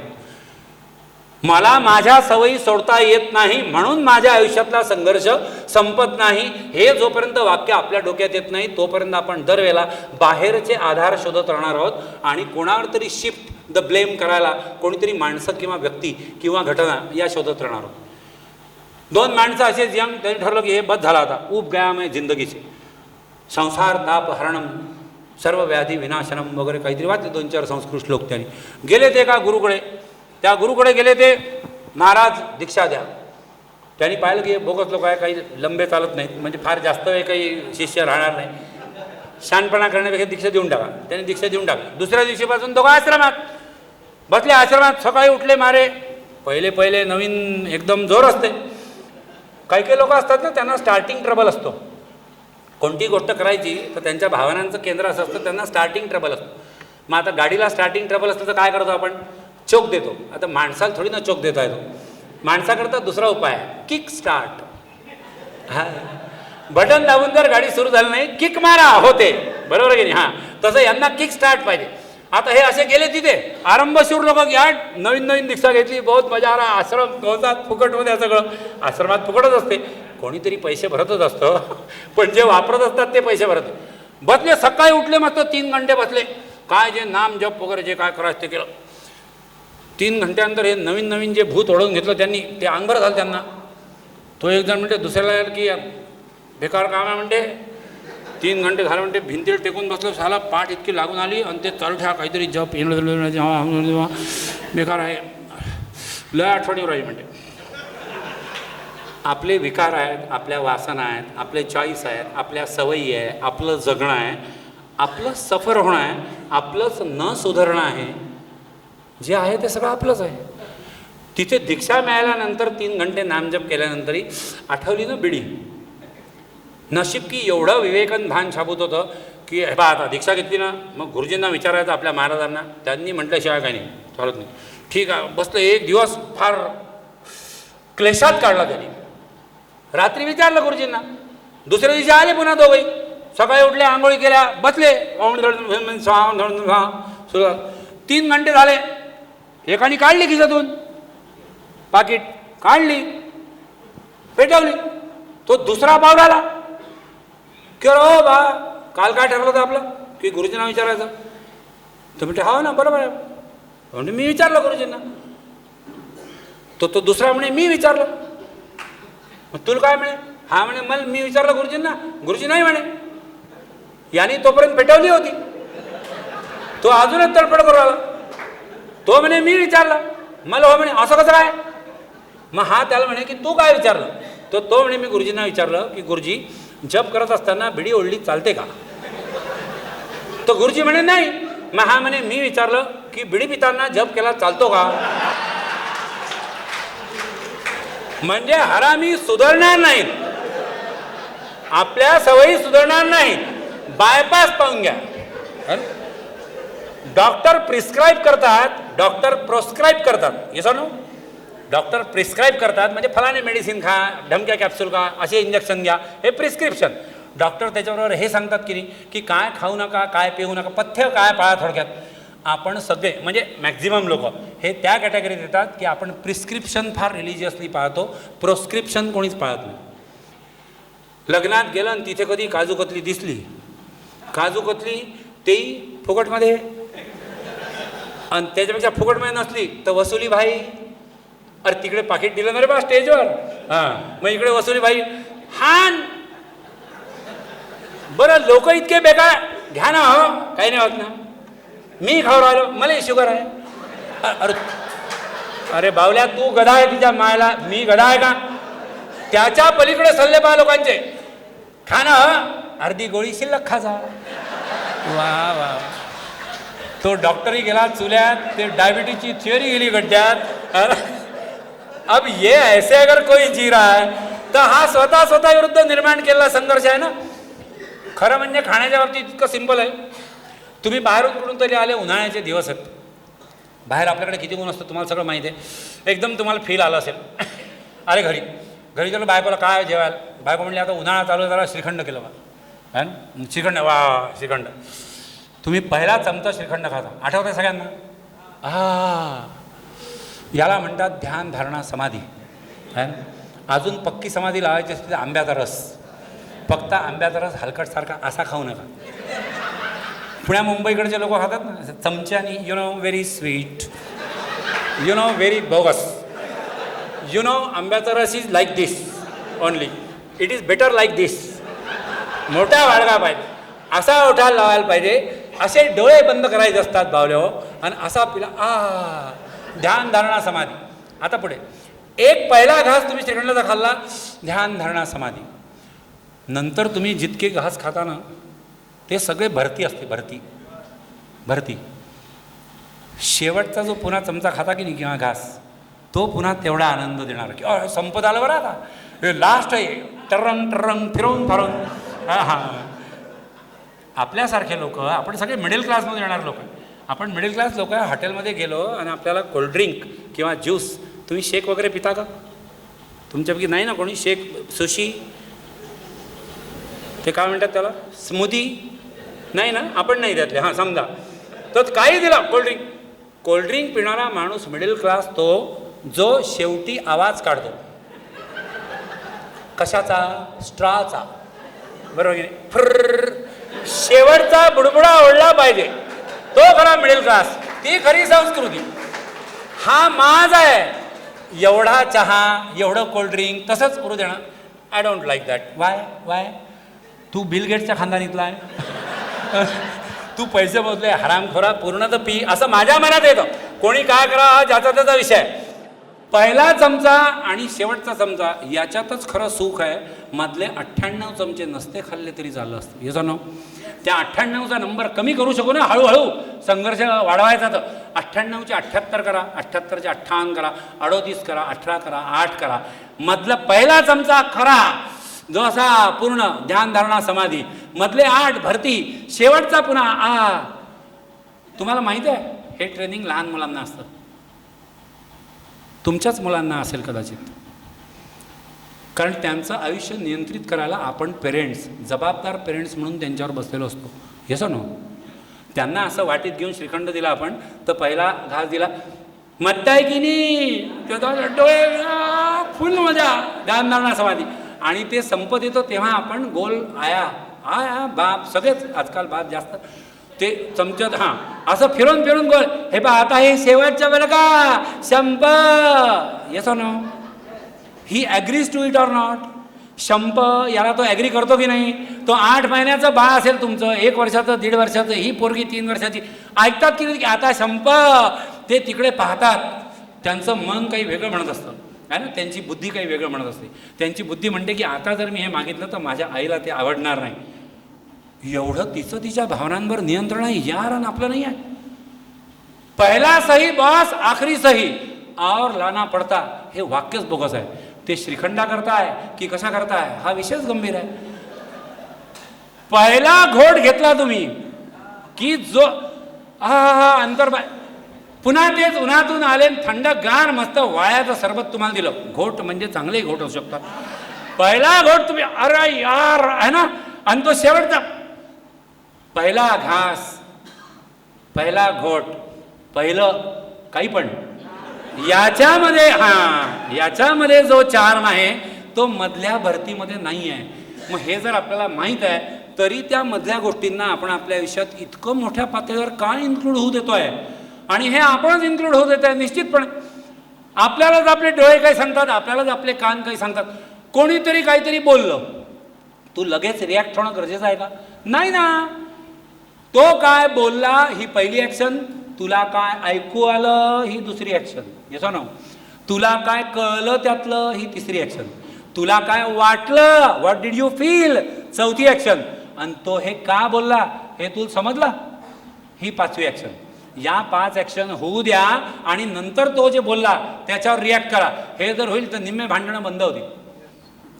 पण आपल्याला रिॲक्ट होण्याचीच घाई आहे, ॲक्ट होण्याची कधीच नसते. कोणीतरी बोललं की लगेच मी खाली जाऊच देत नाही. तो असं म्हणला मला, तो काय समजतो की लगेच मी फडकन बोललोच पाहिजे त्याला. मग तो बोलेल मग मी बोलीन, मग तो बोलेल मग मी बोलीन. हा तमाशा असाच सुरू राहील. आपण आपल्या भावना जाणून घेऊ शकतोय का, पहिला प्रश्न. आपण समोरच्याच्या भावना जाणून घेऊ शकतोय का, दुसरा प्रश्न. म्हणजे हे दोन्ही पॅरलल. दुसरं, आपलं आपल्या भावनांवर नियंत्रण आहे का, पहिला प्रश्न. आपण दुसऱ्याच्या भावना नियंत्रित करू शकणार आहोत का, दुसरा प्रश्न. तिसरं, आपण आपल्या भावना व्यक्त करू शकणार आहोत का, व्यक्त करू शकणार आहोत का योग्य पद्धतीने, आणि दुसऱ्याला व्यक्त करू देणार आहोत का. That's all. ये तीन बातें. तर हे तुमचं स्वतःशीचं युद्ध आहे. हे फक्त भावनांमुळे किंवा भावनिक बुद्ध्यांक आपला कमी किंवा काय इनसफिशियंट असल्यामुळे होणारं युद्ध आहे. राग दाखवा मला जगात असा माणूस ज्याला राग येत नाही. 2च कॅटेगरी आहे ज्यांना राग येत नाही. एक संत सज्जन, ऑब्विसली, कारण ते तितके पोहोचलेले असतात की त्यांना राग बिग संबंध नाही. दुसरे मेंटली रिटार्डेड, मतिमंद, त्यांना कशाला राग आहे, त्यांना मतच नसतं काही. तुमच्यापैकी असं कोणी आहे का की सर मला अजिबात राग येत नाही, I am worried about you because I know you are not संत सज्जन. Then what is the choice remaining for you is very. राग सगळ्यांना येतो, राग मला येतो, राग तुम्हाला येतो. अरिस्टॉटलचं वाक्य आहे, it is very easy to get angry with anyone. किसी के भी साथ गुस्सा करना ये बहुत आसान चीज़ है, मगर सही व्यक्ति के साथ सही समय पर और सही इंटेंसिटी के साथ गुस्सा करना ये बहुत मुश्किल है. ये सुनो, आपण बऱ्याच वेळा वड्याचं तेल वांग्यावर काढतो की नाही? ऑफिसमध्ये आपल्या बॉसनी आपली हजामपट्टी केलेली असते, आपण घरी येऊन बायकोची करतो किंवा नवऱ्याची करतो. आजकाल बायकाही नोकऱ्या करतात. तिथलं वड्याचं तेल वांग्यावर इथे घरी येऊन मग बॉस तिथून झापलं, Phadke you are just useless, मेरे को मालूम आहे तुम्ही हे करी नाही सकते. मी तिथे फन केली है ना. तिथून घरी आलो, मी बायकोला धरलो की का गं खायला आहे का काही? ती म्हणे नाही, मी आत्ताच बाहेरून आले. मला माहिती आहे यू आर युजलेस, तू काही करूच शकत नाही. नवीन ज्ञान ऐकलं ना मी, ऐक मग ते मी लगेच बायकोवर टाकून दिलं. लगेच बायको तिकडे, तिलाही राग येईल ना, ती रागाला ती आतल्या घरीत गेली. तिने धरलं चिमू नाही ते चिंटूला, म्हणजे आमचे पोरं. त्याला काय रे होमवर्क केला का? नाही करतो ना आता. I know you are useless. Contagious disease आहे हा. संसर्गजन्य रोग करोनापेक्षा खतरनाक, भयंकर. आणि याला क्वारंटाईन नाही, याला मास्क नाही, याला काय काय जे काहीच नाही, याला व्हॅक्सिन नाही, काही नाही. विश्वास, आत्मविश्वास, धैर्य, निर्भयता, आस्था, प्रीती, करुणा, श्रद्धा, शांती. मुलींची नावं नाही घेत आहे, चांगल्या भावनांची यादी सांगितली. आणि राग, भीती, चिंता, अँझायटी, डिप्रेशन, वॉटेवर ही सगळी निगेटिव्ह भावनांची यादी सांगितली. राग प्रत्येकाला येतो, राग व्यक्त करण्याचे प्रकार आहेत. भीतीही प्रत्येकाला वाटते, भीती व्यक्त करण्याचे किंवा डील करण्याचेही प्रकार आहेत. चिंताही सगळ्यांना होते, चिंता व्यक्त करण्याचे प्रकार आहेत. एकाचे प्रकार सांगितले की बाकी दोघांचे किंवा निगेटिव्ह इमोशनचे कळतील, म्हणून एकाचे सांगतोय रागाचे. राग डील करण्याच्या 4 पद्धती आहेत. पहली बात यह कि किसी इमोशंस के बारे में सप्रेशन में मत जाओ. स्वतःचा भावनिक कोंडमारा करू नका. Expression is always better than suppression. मला जे वाटतंय हे मी आतल्यात दाबून ठेवलं तर त्याचा भडका कधी उडेल याची गॅरंटी नसते. असं दाबदबाई करू नका, ते एक्सप्रेस करा, that is better. So expression is better than suppression, पहली बात. फिर आगे एक्सप्रेसिंग आउट, पहला चॉइस. एक्सप्रेसिंग इन, दूसरा चॉइस. कंट्रोल आउट, तीसरा चॉइस. कंट्रोल इन, चौथा चॉइस. आता समजा राग आहे, मला कोणाचा तरी राग आला, एक्सप्रेस आउट म्हणजे बोलून दाखवायचं की तू मला युजलेस म्हणून आला, मला माहिती आहे तू काय कामं करू राहिला, हे तर आम्ही आहे की ऑफिस आमच्या भरोशावर चालू राहिलं. हे बॉसला डायरेक्ट म्हणून टाकायचं केबिनमध्ये. आपलं असं आहे, घाबरत नाही कोणाला बापाला. आपण काय कराल, जास्तीत जास्त ट्रान्सफर कराल, नाही तर प्रमोशन नाही देणार, नाही तर सस्पेंड कराल. हां चालते का खरं? मग चालत असेल तर एक्सप्रेस आउट, नशीन चालत तर मग एक्सप्रेस इन. काही लोक एक्सप्रेस करतात पण ते आतल्यात होपलेस राहा, अरे कोण बा, एक्सप्रेस इन. तिसरा आहे कंट्रोल आउट. कंट्रोल आउट म्हणजे आज जा बॉसला भेटा आणि त्याला सांगा की सर तुम्हाला हे जे म्हणायचं होतं की बा मी हे काम करू शकत नाही, तर शक्य आहे तुम्हाला जर असं वाटत असेल तर हे काम तुम्ही दुसऱ्याला द्या, पण दॅट डझंट मीन मला असं फिलिंग आलं की मी काहीच करायला युजफुल नाही आहे, मी टोटली युजलेस आहे, असं खरंच तुम्हाला वाटतं का? असं विचारून तर पहा बॉसला. बॉस पाय धरते की और नाही रे गड्या, रुलाचा क्या पगले मेरे को. पण असं आपण म्हणतच नाही कधी. चौथं naturally control in. Control in म्हणजे कंट्रोल पद्धतीने वागायचं आहे, बाहेर काहीच बोलायचं नाही आतल्यात. की ओके बॉस असं म्हणला, बॉसच्या मागे 1000 कामं असतात, त्याला वरतून कोणीतरी झापला असेल म्हणून तो मला झापला, अदरवाईज मला माहिती आहे की हे काम माझ्याशिवाय कोणी करू नाही शकत. त्यांनी आज किती शिव्या दिल्या आणि त्यांनी समजा उदाहरणार्थ याला काम दिलं तरी मला माहिती आहे तो सत्यानाश करून ठेवते त्या कामाचा. म्हणून मी बॉसला न सांगता एकीकडे ते काम करून ठेवीन, कधीतरी वेळ येईल तेव्हा मी हे काम बॉसला दाखवीन and I will win the situation. ये expressing out, expressing in, control out आणि कंट्रोल इन हे रागा करताही आहे, भीती करताही आहे, चिंते करताही आहे, अँझायटी करताही आहे, कोणत्याही भावने करता आहे. हे आपण कधी शिकणार आहोत? की आपण फक्त पुस्तकं शिकणार आहोत आणि डिग्र्या गोळा करणार आहोत. माझ्याजवळ 13 क्वालिफिकेशन झाले. आता जिंदगी कोई किताब थोड़ी ना है, किताबें पढ़ के थोड़ी ना जिंदगी जी जा सकती. हाँ तुम जिंदगी कैसी जीते हो इसके ऊपर चाहे तो कोई किताब लिख पाए कल, ये सुनो, मगर सिर्फ किताबें पढ़ के थोड़ी ना कोई जिंदगी जिएगा. तरी आपला अजून तोच अट्टास चालू आहे, तेच ज्ञान गोळा करण्याचं चालू आहे आणि तेच ध्यान आपलं 1000 ठिकाणी भरकटत आहे. हे कोण शिकवू शकेल आपल्याला? कोणीही शिकवू शकतं. 2 पोरांची, छोट्या पोरांची गोष्ट सांगतो. I am almost toward the end. वायू नावाचा एक प्राणी आहे आमच्या कंपनीत. तो माझा एक स्टुडंट आहे, योगेश गाडगे नावाचा उर्फ शक्तिमान. तो स्टेट बँकेचा एम्प्लॉई आहे. त्याचा पोरगा आहे तो वायू. तो वय वर्ष 4.5 वगैरे असेल तेव्हा. आम्ही चिखलदऱ्याला गेलो तर तो त्याला बाप बरोबर आहे ना, याच्या इतका आनंदाचा काळ छोट्या पोरांकरता कोणता तरी माय बाप दोघंही बरोबर आहे. हो, त्यांना काय घंटा घेणं देणार, पंचबल पॉईंट कसा आहे आणि देवी पॉईंट कसा आहे हे सर ना, भीमकुंडाचं काय धबधबा किती उंच आहे, अरे फेकणार चुल्यात रे. बापाच्या कोथल्यावर बसून राहिले आणि बापाबरोबर फिरून राहिले, याच्यापेक्षा पराकोटीचा आनंद दुसरा कोणता नाही ना. त्यांचं युद्ध तिथेच संपलेलं आहे. त्याला गाडीत बसायची भीती वाटते, म्हणजे 4 व्हीलर किंवा याच्यामध्ये बसायची त्याला भीती वाटते. आम्ही पंचबल पॉईंटला गेलो, खूप 16-17 लोक होतो आणि जाताना आम्ही पायी पूर्ण खाली उतरलो. तिथे काय पाहायचं ते बघितलं. मग अचानक पाऊस सुरू झाला. हे खूप छोटी छोटी पोरं होते, म्हणून आम्ही तिथून ठरवलं की वरच्या पॉईंटपर्यंत आपण ते तिथे भिंगोटे असतात ना ते ऑटो, तर ते करून येऊ. आता एका ऑटोमध्ये एवढे सगळे लोक बसणं शक्य नव्हतं. मग प्रायोरिटी प्रिफरन्समध्ये आपापच सिनियर लोक जे आहे, उदाहरणार्थ मी सिनियर मोस्ट होतो, म्हणजे त्यांना वाटलो, मी म्हटलं चला सिनियरच्या नावाखाली एवढं जमून टाका. त्याच्यामुळे माझा नंबर लागला. बाकीच्या कोणी बाया होत्या ज्यांचे पोरं छोटे होते त्या. शक्तिमान मला म्हणाला, म्हणजे त्याचा बाप, तो मला म्हणला की सर आम्ही मागून येतो, तुम्ही वायूला घेऊन जा. वायूच्या लेखीत तो गंभीर प्रसंग होता की त्या ऑटोमध्ये समोर बसायचं, ड्रायव्हरच्या बाजूच्या सीटवर, ऑटो किंवा काय जे टमटम त्याच्या बाजूला बसायचं. गाडीत बसायची त्याला भीती वाटते एक गोष्ट. ती भीती देणारी गोष्ट करताना बाप आपला बरोबर नाही आहे, कळतोय तुम्हाला. दुसरी गोष्ट, किती भीती वाटत असेल त्याला बघा, किती भीती वाटत असेल. आणि तिसऱ्या अनोळखी माणसं, आता मी काही फार अनोळखी नाही आहे त्याला, पण मी काही बापाची जागा थोडी ना घेऊ शकणार. त्यांनी त्याला माझ्या मांडीवर बसवलं. तू जातो ना आप्पांबरोबर, म्हणजे मी, आप्पा म्हणजे मी, हां आप्पाबरोबर जातो ना तू. त्याला चॉईसच नव्हता, त्याने हो म्हटलं.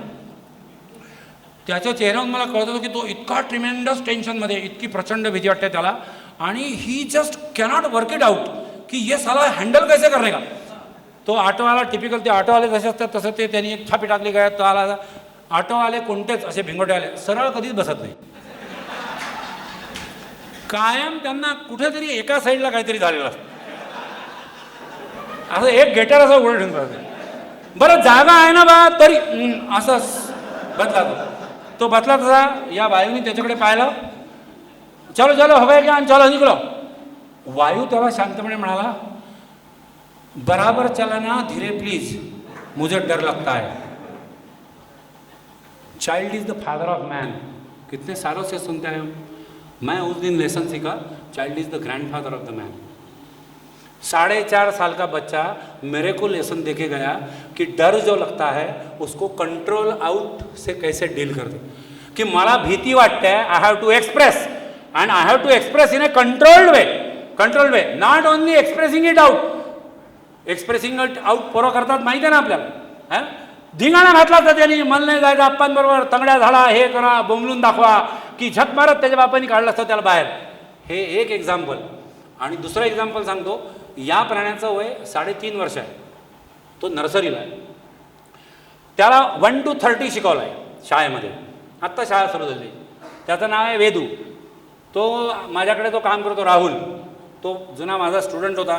मग तो सो कॉल्ड अकॅडमीचा एम्प्लॉई आहे आणि आजकाल माझा म्युच्युअल फंड डिस्ट्रीब्युटरचा जो आहे त्याच्यामध्ये तो माझा बिझनेस पार्टनर आहे, म्हणजे आता तो कलिग आहे. त्याचा पोरगा वय वर्ष 3.5 किंवा 3 नर्सरी. त्याला शाळेत 1 to 30 शिकवलं. मग 11, 12, 13 शिकलं. 21, 22, 23, 30 शिकलं. मग 31, 32 त्याचा तो शिकला. 41, 42, 43 करायचं काय, तिच्या मायला मागे 4 लिहायचा आहे, समोर 1 to 3 परत लिहायचा आहे, बरोबर की. इतकं डोकं तर कोणी चालून घेतं ना. तो 91, 100 तितकाही शिकला फुकटमध्ये. त्याच्या शाळेच्या मास्तरणीला, म्हणजे टीचरला माहीत नसेल की याला एवढं येतं. त्याच्या पलीकडे त्याला कोणी शिकवलं, मी शोधतो आहे त्या प्राण्याला, त्याला कोणीतरी 1000 शिकवलं. 1000 म्हणजे 000. मी परवा बॅच घेऊन आत आलो, तो माझ्या खुर्चीवर बसतो ऑफिसमध्ये, आणि तो माझ्या खुर्चीवर बसलेला असता की मी त्याच्या समोर बसतो. एन्क्वायरीवाले जिथे बसतात तिथे. मला धनंजयने सांगितलं की हा 10,000 लिहितो. अरे नर्सरीचं पोट्ट 10,000 लिहिलं. 10,000 तो त्याने लिहून दाखवलं. 10 असे लिहिले. 1000 म्हणजे 30 समजून व्यवस्थित. त्याला 4000 म्हटलं, तो लिहिल, कारण त्याला 4000 म्हणजे 30. झालं, हे सगळं झालं. अरे वा वा वा वा वा, मी टीचर आहे, कंसात बोच काय आहे. मी त्याला म्हटलं का रे 4+2 किती होते. तर त्याने असं बरोबर 4 छोटे बरोबर 2 6 सांगितलं. मग मी त्याला म्हटलं 4000 + 2000 किती होते. मी त्याला बरोबर लर्निंगच्या स्टेपवर समोर येणार. त्यांनी माझ्याकडे पाहिलं, मी KG 1 मध्ये आहे हो म्हणे. They don't take unnecessary load आणि कंट्रोल्ड आउट, एक्सप्रेसिंग नाही की का आप्पा तुम्हाला समजते की नाही, KG 1 शिकवतात का. मी 10,000 दिलं तर तुमच्या लय अंगात आली. हां कंट्रोल्ड आउट, मी KG 1 मध्ये आहे हो म्हणे.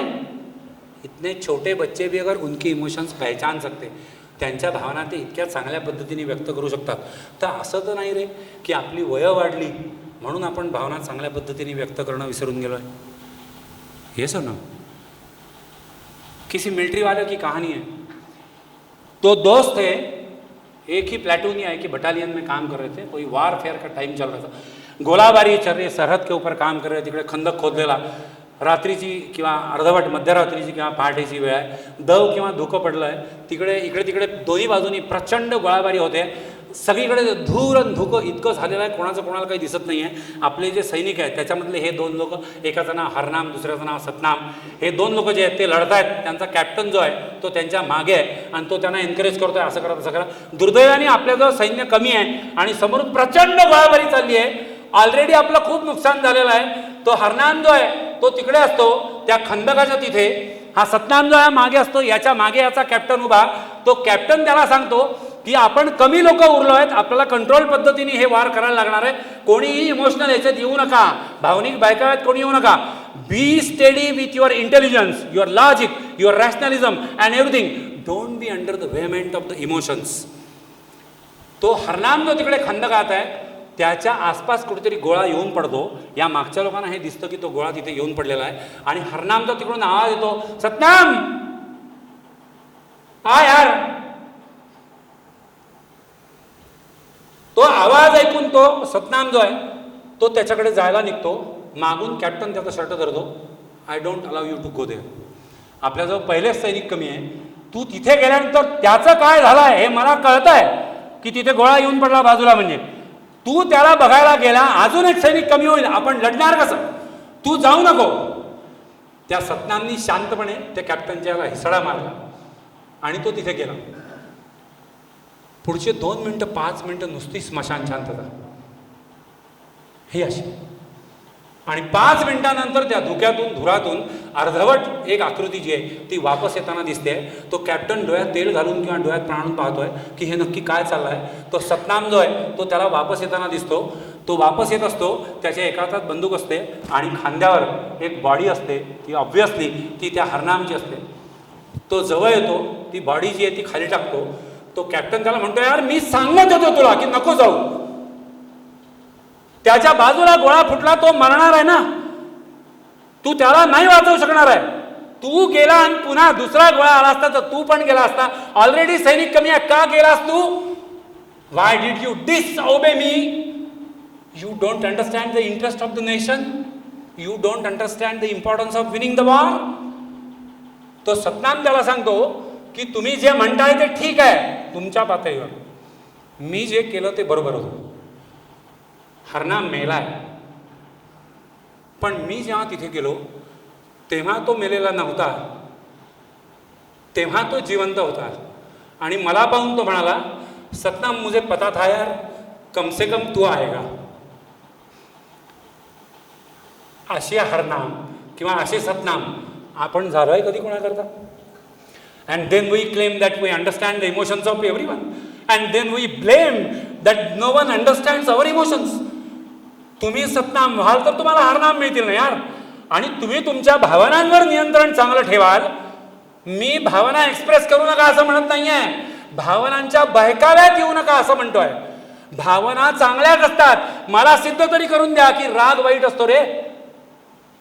आर्य चाणक्याला राग आला, त्या धनानंदांनी अपमान केला त्याचा राग आला, त्याच्यापायी पुढचा इतिहास घडला ना. महात्मा गांधींना तिकीट नाही म्हणून प्लॅटफॉर्मवर फेकून दिलं, याचा त्यांना राग आला म्हणून पुढचा इतिहास घडला ना. Why we are treating always राग, भीती, चिंता are negative emotions? Who bloody claim this? I don't understand. प्रत्येक भावना ही प्रोडक्टिव्ह पद्धतीने वापरता येते. आता लेटेस्ट पिक्चर येऊन गेला त्या प्रसाद ओकचा, हिरकणी. गडाचे दरवाजे बंद झाले म्हणून कोणीही येत नाही त्या अनयुज्युअल मार्गाने. फॉर द फर्स्ट टाइम ती हिरकणी जी आहे ती खाली उतरून आली. ड्रायव्हिंग फोर्स कोणता होता? गव्हर्नमेंट रूल, रेग्युलेशन, GR, कायदे कानून क्या था? एक इमोशन था, एक इमोशन. तिच्या बाळाविषयीचं तिचं वात्सल्य फक्त तिला ते धाडस करायला प्रवृत्त करून गेलं. Have we burned out our emotions?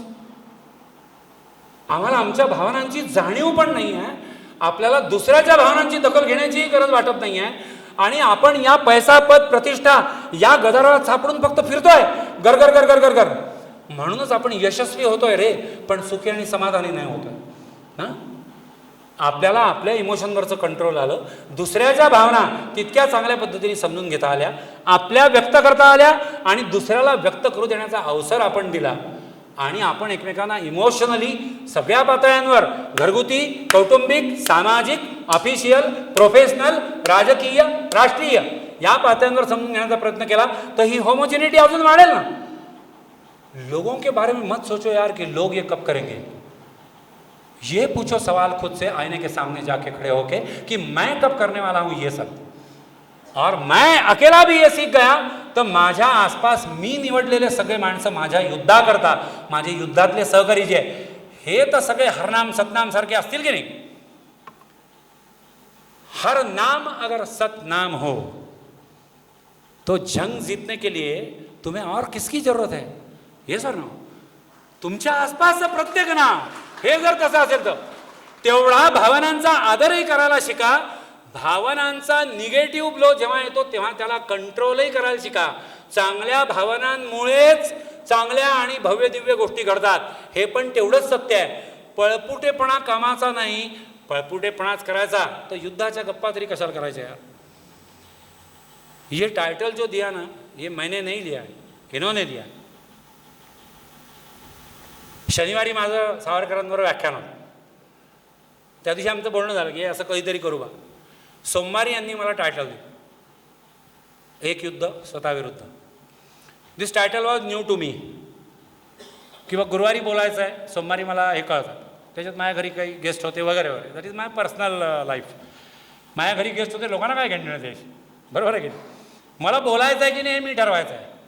अरे टायटलच ते आहे ना, एक युद्ध स्वतःविरुद्ध, बरोबर आहे की नाही. मग काही तह मलाही करावे लागले असतील की नाही. आज वर्किंग डे आहे आणि आज स्टॉक मार्केट असतं तर माझं अख्खं स्टॉक मार्केट बाजूला ठेवून मला माझ्या व्याख्यानावर फोकस करायला लागला असेल की नाही.